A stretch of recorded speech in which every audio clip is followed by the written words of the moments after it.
Saludarte. Y justamente ayer estábamos platicando de la partidocracia y qué manera de evidenciar, de sacarle una radiografía pues al sistema de partidos, la manera en que se mantienen los partidos, pues así como no querer estar en un partido político o formar un partido político con estos montos que están ganando. Andrés Villarreal, bienvenido. ¿Qué tal, Gabriel? Pues gusto en saludarte. Sí, no es ninguna novedad, no estamos descubriendo nada si afirmamos que esto que ha venido ocurriendo con respecto a los ingresos de los partidos en México, pues es precisamente un buen negocio, como tú lo estás refiriendo hace un momento. Y muchos incluso han surgido solamente por eso, justamente porque nuestra democracia se sostiene con el financiamiento público, contrario a otros muchos lados del mundo en los cuales los partidos políticos tienen que, entre otras cosas, buscar los recursos privados para sostener sus actividades. En el caso de México no es así. Este año 2025, Gabriel, se llevarán más de 7.200 millones de pesos y es lo que ha venido ocurriendo año con año. Este es un año, al menos federal, de no elecciones y por eso la cantidad se reduce con respecto a los años de las elecciones. Estos 7.200 millones de pesos, sin embargo, lo que nosotros estamos exponiendo en este análisis que se hizo sobre la base de datos de 27 años de ingresos de financiamiento público para los partidos políticos es que de nueva cuenta esa bolsa se está haciendo cada vez más grande. Contrario a lo que los propios partidos políticos han venido exponiendo desde el año 2007, recordarás, al inicio del sexenio de Felipe Calderón, se hizo una reforma política que incluía muchísimas cambios en las leyes y entre ellas un cambio en la forma, en el cálculo que se hace para el ingreso de los partidos políticos. A partir de ese año hubo una reducción. Mientras todo el mundo pensaba que cada vez los partidos políticos recibían más dinero, resultaba que no. Nunca habían recibido tanto dinero como en el periodo entre el 1997 y el 2003. Pero, de nueva cuenta, esos recursos empiezan a modificarse en términos reales, de tal modo que en el año 2025, este próximo, los partidos políticos ya tienen una bolsa asegurada de 7.200 millones. Y quizás muchos se pregunten en el público, Gabriel, que si está todavía discutiéndose el presupuesto. ¿Por qué los partidos políticos ya tienen asegurada su bolsa? Pues porque así lo marca la Constitución. Hay una fórmula muy clara en la cual no necesitan discutir sobre su presupuesto, Sí. sino que basta con hacer un cálculo para conocer cuánto tendrán el próximo año. Esos 7.200 millones se repartirán a nivel federal entre 6 partidos políticos. Me llama mucho la atención en esta recopilación cómo quien tiene el poder, obviamente la fórmula es quien es más votado, pues recibe más recursos, pero vaya que quien va teniendo el poder va teniendo más recursos y va enriqueciendo más. En las últimas elecciones el PRI y el PAN pues van a la baja, les han restado recursos, pero en contraparte Morena y aliados, Partido Verde y Partido del Trabajo, pues se han llenado las arcas de dinero, Andrés. Sí, pues el comportamiento a largo plazo, Gabriel, de los ingresos de los partidos y sobre todo lo que estamos intentando de poner el dedo en la vista, en la importancia, es un apartado que estamos planteando en esta pieza que usted puede ver en la plataforma de Mega Noticias, las distintas plataformas de Mega Noticias, y es que no se habla nada con respecto al dinero ilegal que ingresa a las campañas e ingresa a los partidos políticos. La reforma, este fantasma que viene hablándose sobre la próxima reforma electoral, que todavía no se discute, pero que finalmente están las iniciativas en el Congreso, que dejó como herencia el presidente López Obrador a este nuevo gobierno de Claudia Sheinbaum, pues estará discutiéndose en las próximas semanas o meses esa nueva reforma electoral y habla de un cambio completo de lo que hemos conocido hasta ahora como la democracia mexicana. Simplemente para enumerar, está la desaparición de los organismos públicos locales, electorales, los OPLES.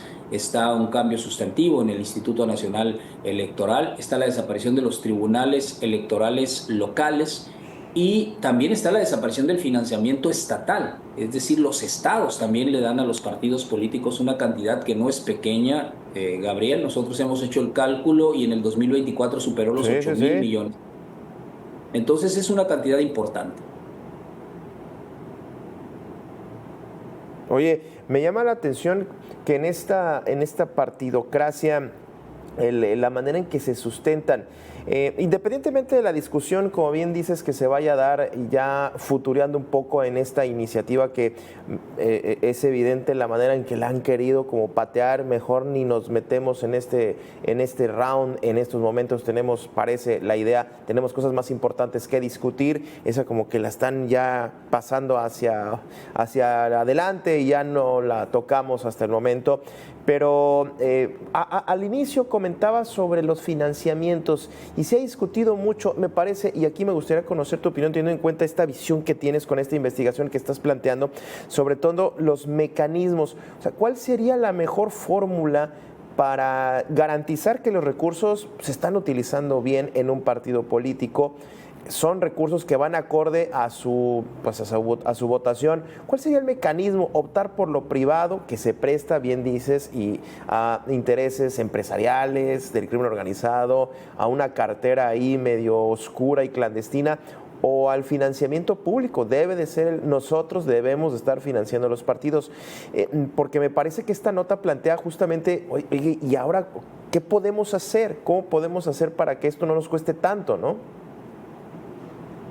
Bueno, la gran mayoría de los analistas y expertos insisten en que la vía del financiamiento público es la correcta, porque es la mejor manera de poder fiscalizar los recursos que ingresan a los partidos políticos. Lo cierto es también que la fiscalización que hasta este momento conocemos no ataja, no ataca el dinero ilícito, porque si bien es cierto, este recurso público entra a los partidos, también hay una cantidad no cuantificable hasta el momento, pero todos sabemos que ingresan estos recursos. No es posible seguirle el rastro, no sabemos qué exactamente ocurre. La gran mayoría de los países, también hay que decirlo, la gran mayoría, no todos tienen un esquema parecido, pero la gran mayoría da un financiamiento público a los partidos, con distintos esquemas y bajo distintas formas, pero no solo veamos lo que ocurre en los Estados Unidos, porque ahí sí el financiamiento en su casi totalidad es financiamiento privado, pero el resto de los países de América Latina es un financiamiento público, incluso de Europa también. Entonces, no es por sí mismo malo el Fíjate. financiamiento público. Lo que hay que ver es de qué tamaño son esas bolsas y cómo lo gastan. Ahora, justamente en los gastos, en qué gasta el partido político? Me llama mucho la atención. En un momento se hablaba de la manera en que el partido en el poder tenía renta de inmuebles y de pronto pues era un dineral el que se estaba gastando en renta de inmuebles y muchos partidos lo han hecho, pero vaya que pues al dinero que se supone que debe de entregarle al partido político no debería de ser mal usado en el sentido de un enriquecimiento personal, Andrés.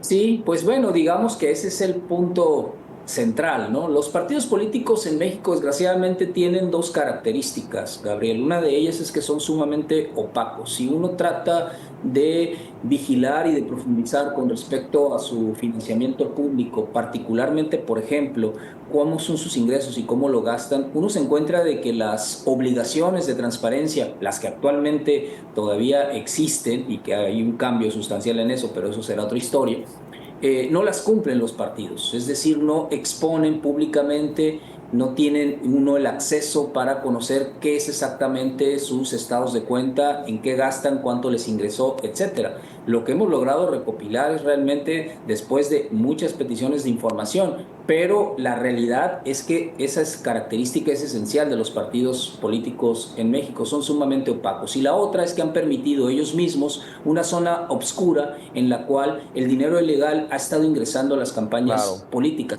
No lo digo yo, la gran mayoría de las investigaciones refieren eso, incluso algunas con algún cálculo. Sí, claro, claro, sobre todo en dos etapas distintas, ¿no? En la vida de un partido político, en la que no hay una campaña política, en la que se supone que es un trabajo interno de campo que están realizando, que muchas veces ni los vemos. La misma gente dice, mira, ya ahí vienen las elecciones, ahora sí van a regresar, y después ya en las campañas los volvemos a ver. Andrés, dame oportunidad de retomarte más adelante, tengo que ir a la pausa y tengo también que plantear una mesa en un momento más. Me gustaría seguir charlando contigo. Danos un momento y te retomamos en un momento más. Vámonos a la pausa y regresamos a debate.